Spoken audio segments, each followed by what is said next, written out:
In the name of... Thank you. Love you too.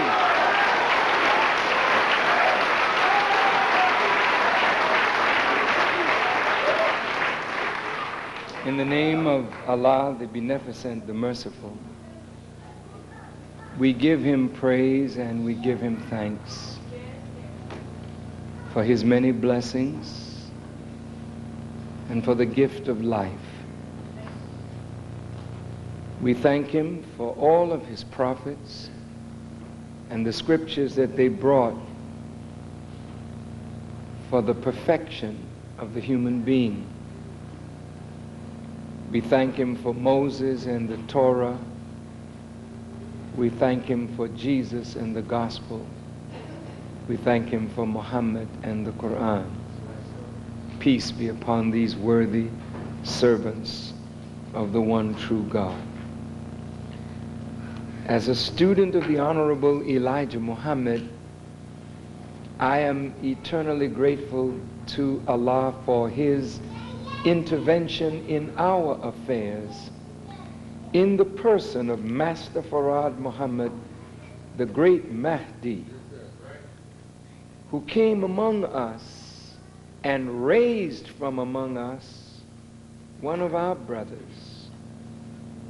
to put upon his shoulders a weighty word and a weighty responsibility. That responsibility of raising us from the grave of mental death and ignorance to the pinnacle of civilized behavior.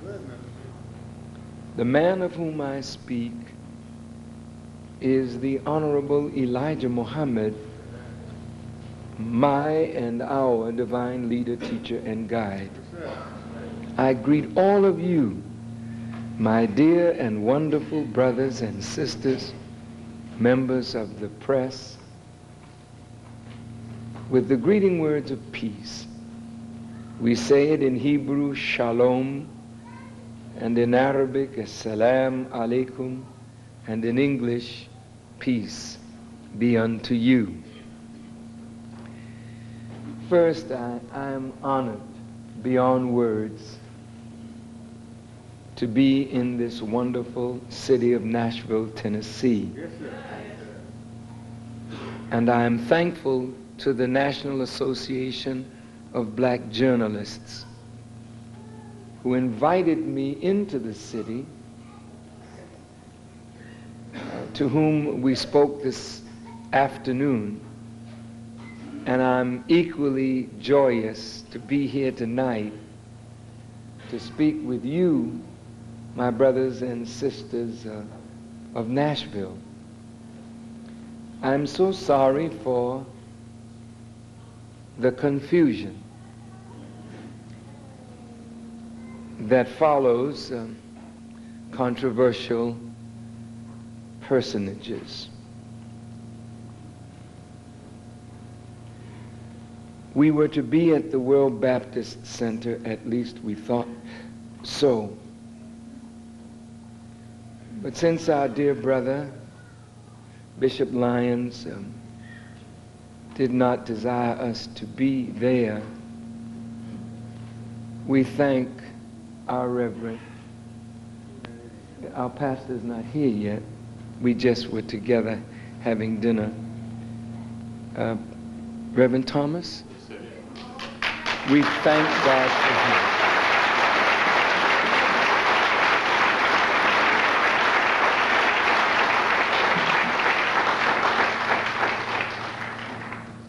For when the door of one church closed, the door of another opened.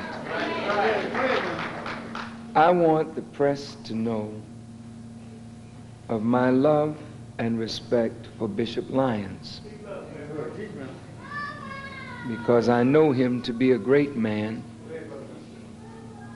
and a great preacher for Christ and the respected leader of a very large Baptist community. Being rejected by your brother because brother may not understand his brother, should not bring negative response from me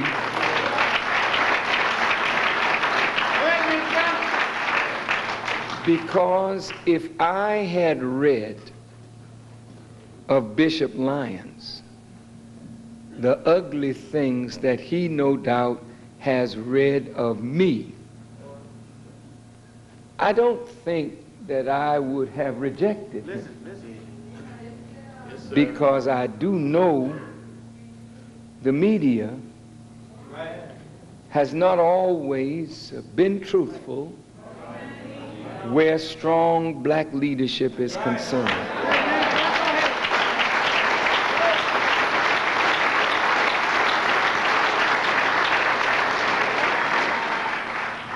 I would have loved to meet my brother, to dialogue with him, that he may form an opinion of me based upon actual knowledge of who I am, what I believe, what I preach, what I stand for. I don't smoke. I don't drink. I'm not a fornicator or an adulterer. I envy no man for what any man has, and I'm not covetous of whatever God blesses any human being with. I don't chase women, and I don't chase men.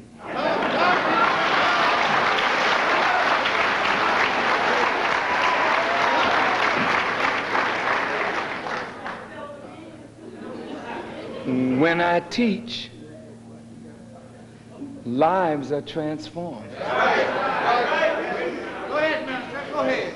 Drunkards throw down their bottle. Drug addicts give up their habits. Criminals come up out of prison to live responsible lives. Husbands become dutiful to their wives. Wives become more dutiful to their husbands. Families are brought together. Of which of these good works that I do you stone me? You say that you have a difference of opinion. Listen. A difference of perception. A difference of philosophy. Well, that's why you have so many different sects, S-E-C-T-S, of Christianity. Yeah. Because the Methodists may see it differently than the Baptists. All right. And the Baptists may see it differently than the Catholics. Catholics may see it differently from the Episcopalians or the Lutherans. But is Christ divided? All right. Do you mean to say that if you see me as a sinner, you don't wish to reach out to save me?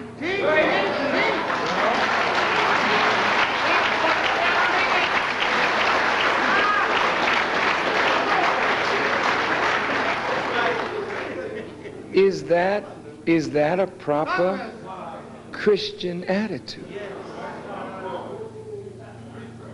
If Jesus sat with publicans and sinners, and they say, Jesus, you sit with wine bibbers, you sit with tax collectors and sinners, why are you doing this? He said, it is the sick who need a doctor. Well, if you represent Christ, you are a physician. Yes, sir. And if I am a bigot, a racist, a hater, an anti-Semite, don't I need healing? So how would you prove your effectiveness as a Christian if you don't witness to me and bring me out of my bigotry? But before you reach to me, maybe you should start with these white folk.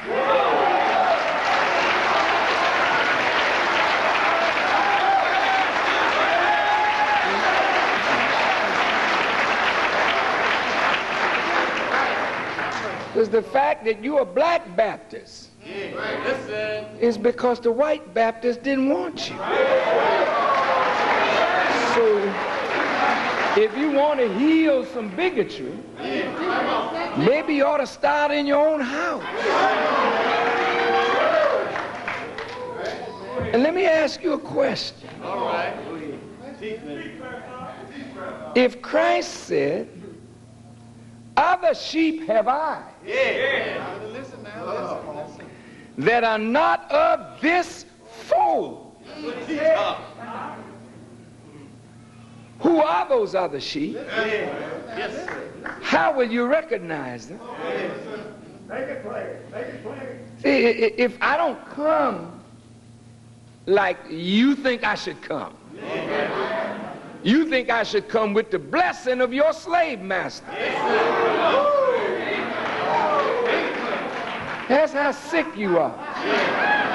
See, if white folk approved of me, you'd be falling all over yourself over me.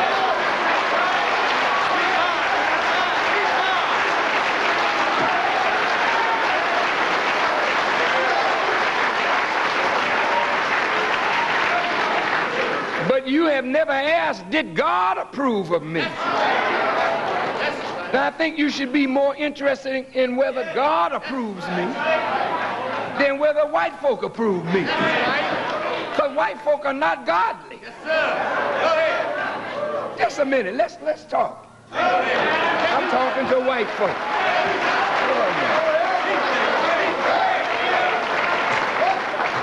If white folk are godly, why is the country in the shape that it's in?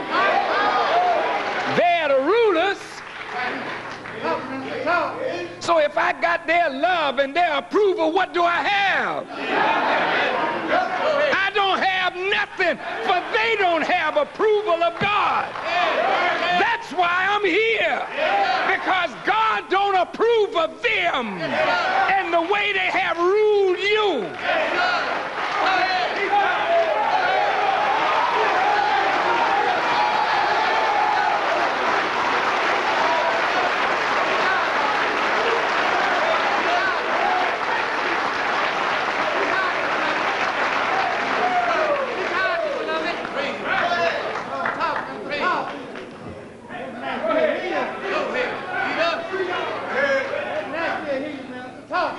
See, what are they afraid of? See, they're afraid that you might know the truth, and that the truth might set you free.